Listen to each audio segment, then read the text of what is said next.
মাদক বিরোধী অভিযানে বিপুল পরিমাণের হেরোইন সহ এক যুবককে গ্রেপ্তার করল সোনাই পুলিশ।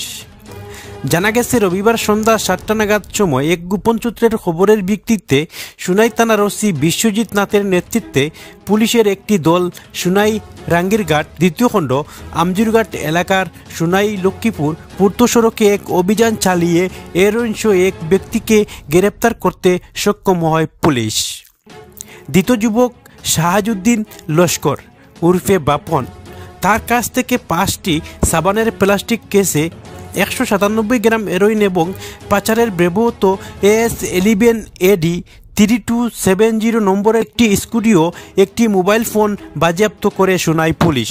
পরে উদ্ধার করা মাদকদ্রব্য সহ তাকে গ্রেপ্তার করে থানায় নিয়ে আসে পুলিশ।